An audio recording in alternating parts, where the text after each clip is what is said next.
We have in fact already seen an application of the idea of the unit tangent and unit normal vectors, because in previous excuse me, in previous clips we did calculate the unit tangent and unit normal vectors for this vector function. Remember, this vector function gave us an ellipse, semi-major axis 3 in the x direction, semi-minor axis 5 in the y direction. And we calculated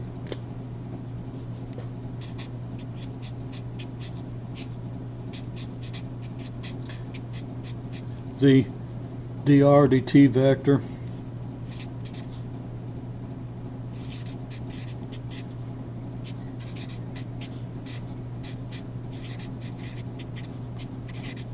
we calculated the unit tangent vector. If we use the time interpretation, this dr dt vector is a velocity vector, so our unit tangent is thought of as velocity over the magnitude of the velocity, giving us the direction. The dr dt over magnitude dr dt notation also gives us our unit tangent vector. We calculated the derivative of the unit tangent vector, and then we used that derivative to calculate our unit normal vector. Now, I'm not going to repeat the details of that calculation, and you'll probably find that a relief, but you can go back a couple of clips if necessary and see that discussion. The ultimate idea here is that at any point of this ellipse,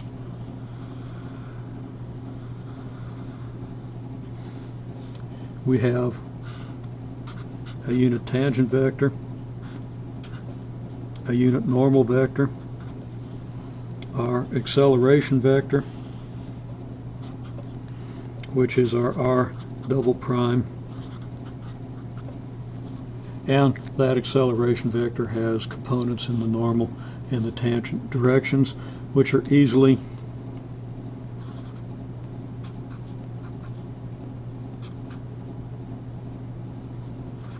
calculated.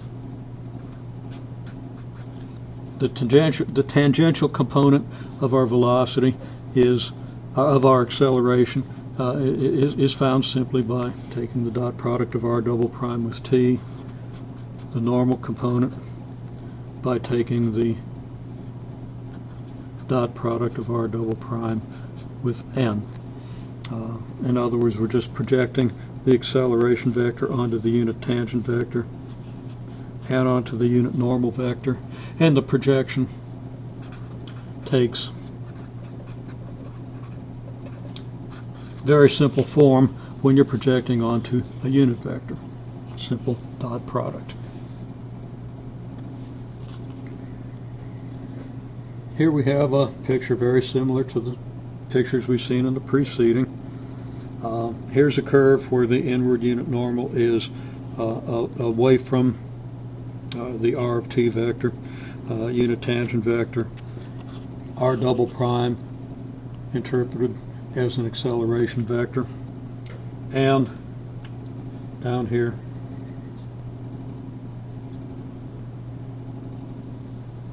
we have the same vectors, and we can project the acceleration vector onto the tangent vector, unit tangent vector, and onto the unit normal vector, obtaining our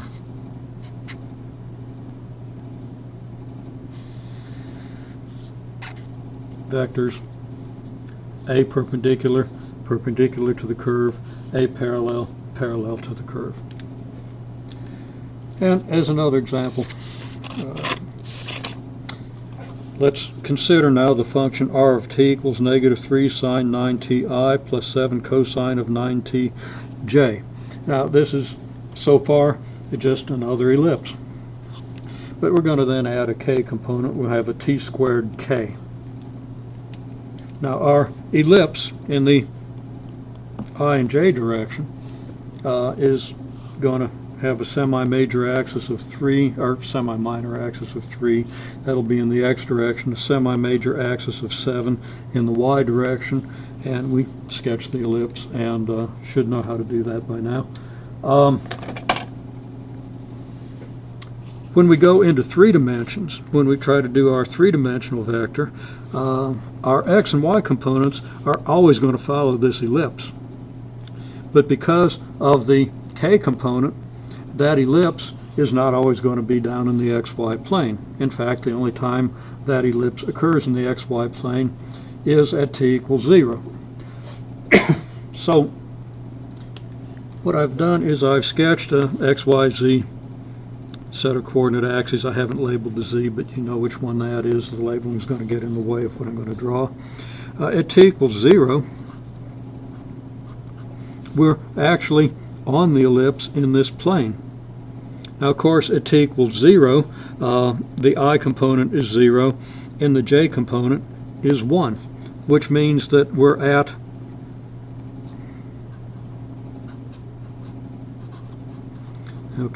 at t equals 0, we're in the xy plane at the point 0, 1, 0. And that would be the point up here, and it's not 1, it's 7, because, well, obvious why. Okay, so we're at this point at the t equals 0. Now,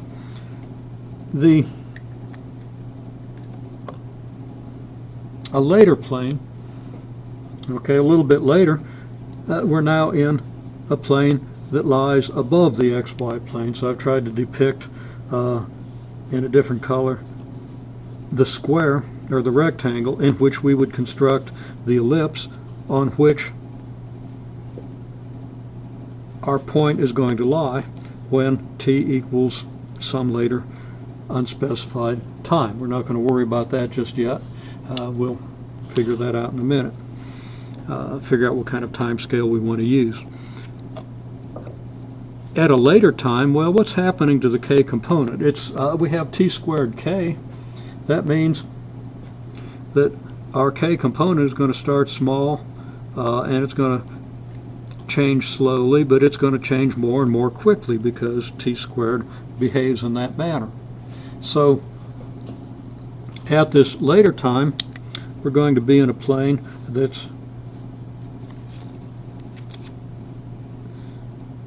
higher than the second plane by more than the second plane is in the first. In other words, the spacing between the t equals 0 and a slightly later time. If we sketch this at an equal time interval after we're at this position, we will be able to do that by sketching a y-axis here, an x-axis here. Now, when I sketch this x and y-axis, I'll call that x prime and y prime. Prime not indicating a derivative, but just a different auxiliary set of xy axes.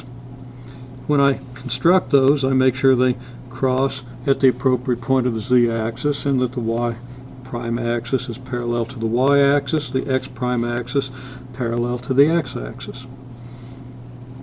I then construct the same ellipse in this plane.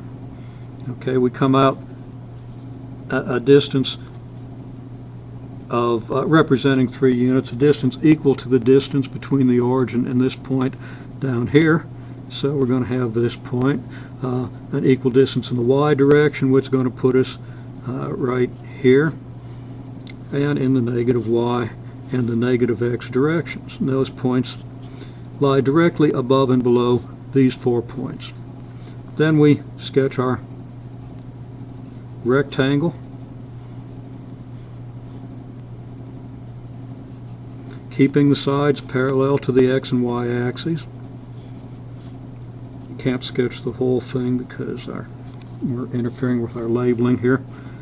And it's not a perfect sketch, but we can see that this rectangle lies above the preceding 2 rectangles. And we're going to use, we're going to sketch in the ellipses, and we're then going to use those ellipses to construct 3 points on this curve, and think about the motion in 3 dimensions that would correspond to this curve.